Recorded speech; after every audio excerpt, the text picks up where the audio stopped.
Lo que hacemos nosotros como laboratorio de entomología ecológica, estudiamos insectos y arácnidos desde un punto de vista ecológico y también taxonómico cuando las especies no están descritas, y eso nos ha pasado ya un montón de veces y tenemos un montón de material para poder describir especies nuevas, me refiero.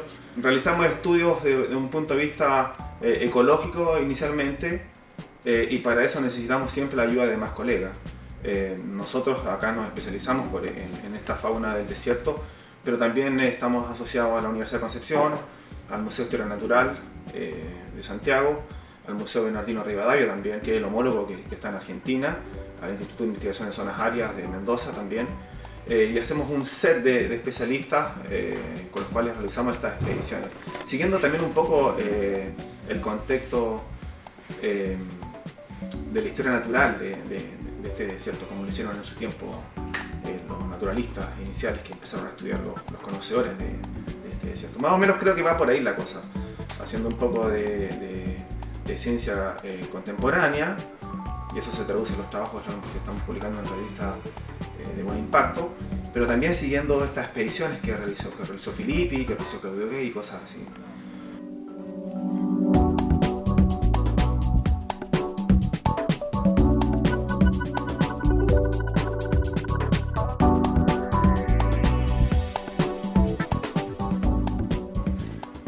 Alrededor llevamos unos 15 años de trabajo de campo en todo lo que significa el desierto de Chile, desde Antofagasta hasta Coquimbo, incluyendo otras áreas también en el sur y áreas insulares como Juan Fernández, pero principalmente nos hemos enfocado en este desierto costero chileno que abarca desde Paposo hasta lo que es nuestra área de estudio.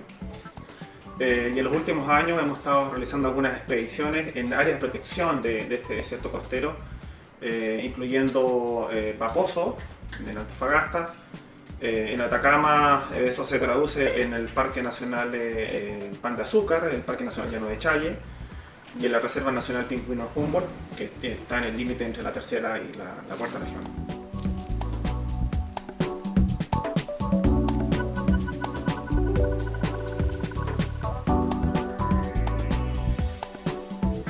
Bueno, mi interés siempre fueron los insectos. Uno siempre, claro, comienza interesado en el grupo animal en general. Pero luego de eso uno, bueno, se va dando cuenta que la entomología tiene distintas ramas y uno puede explorar distintas aproximaciones para responder distintas preguntas, ¿ah? En el ámbito de la ecología, biogeografía, filogeografía de insectos. Y bueno, siempre lo interesante de la investigación es que uno siempre tiene que ser curioso y plantearse preguntas.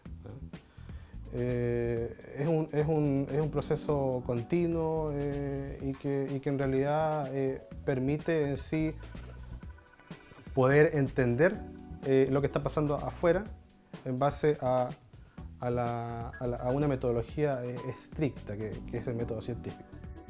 Yo ingresé en el 2006 a trabajar al Laboratorio de Entomología Ecológica, básicamente por curiosidad en los insectos. Junto con el profesor Jaime Pizarro y otros colegas más, nos enfocamos en expediciones antropológicas en el norte de Chile, que básicamente buscan documentar la diversidad de insectos y arácnidos para esta zona. Y básicamente mi labor en esas actividades fueron la toma de muestras, luego de eso el análisis de datos en laboratorio y finalmente la publicación de artículos relacionados a esas temáticas.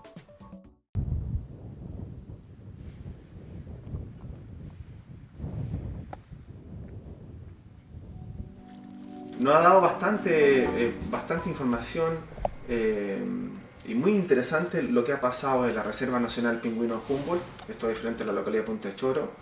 Esta reserva se conforma por la isla Choro, Isla Damas y la Chañaral en Atacama. También hemos incluido la isla Gaviota, que no es parte de la reserva, pero para nosotros desde un punto de vista ecosistémico también está inserto ahí. Hace unos años atrás colectamos y describimos una especie endémica de la isla, que es la vaquita de la isla Choro. Estuvimos 5 años más o menos registrando esta especie en esta isla y tratando de cotejar si en realidad esta especie estaba en las demás islas y en la cordillera de la costa, en la zona continental. Al final nos dimos cuenta que la especie solamente es endémica, endémica solamente de esta isla y la describimos como tal. Pasaron los años, confirmamos la ubicación, la distribución particular de esta especie y la categorizamos. Propusimos al séptimo proceso de clasificación del Ministerio de Ambiente esta especie y al final, después del tiempo de evaluación del 2009, fue el primer insecto categorizado en Chile. Quedó como vulnerable. Y de ahí viene toda una revolución entomológica, entre comillas. Categorizamos la especie en Antofagasta, en Paposo, que es una localidad de muestreo bastante interesante de un punto de vista de biodiversidad. Y pasa también el Girosoma angusto, que es otro coleóptero, es otro insecto coleóptero, pasa a estar en peligro. Y de ahí nos asociamos con una carpeta de especialistas y pasamos a casi 30 especies en categoría de conservación. Eso le da un vuelco a los conceptos de conservación y de categoría de conservación del país en realidad, porque los insectos no estaban considerados. Obviamente eso cambió las políticas de conservación, está cambiando las políticas de conservación para los biólogos, en realidad ver a los insectos y a los arácnidos que sí se pueden extinguir, que sí las poblaciones se están reduciendo. Es interesante y un buen logro que hemos tenido nosotros en el laboratorio. Y además, obviamente, como institución. La conservación, bueno, es una temática bastante amplia, pero históricamente, claro, han llamado más la atención los grupos animales mayores, ¿no? Obviamente son grupos más fáciles de estudiar en algunos casos. No así los artrópodos, cuyas distribuciones son bastante particulares, y por lo demás tampoco la difusión científica en estos grupos es muy grande, es muy importante, ¿no? Por lo tanto, creo que la extensión de estas temáticas al público en sí deben ir más allá de una publicación científica.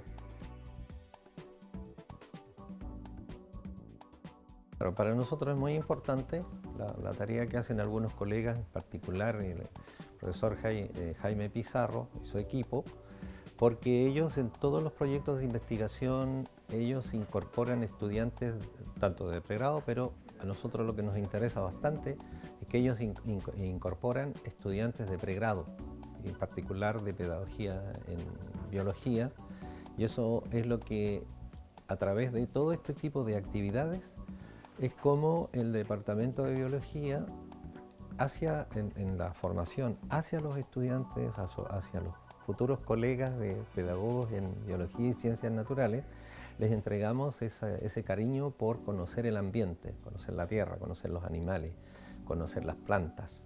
Y entonces estos proyectos son muy importantes y estos laboratorios son muy importantes, puesto que a ellos los ponen en directo, en contacto con los animales, con los vegetales, ¿no? con el ambiente, tanto en terreno como en el laboratorio. Les enseñan a ellos la necesidad de que el conocimiento se construye también con paciencia, con observación, con constancia, particularmente ellos que toman muchas muestras y tienen que irlas procesando. Eso por un lado. Y la otra ventaja es que un estudiante así preparado, cuando él llega a su aula, cuando él llega a sus estudiantes, los va a motivar con conocimiento, y los va a motivar y les va a contar de sus experiencias.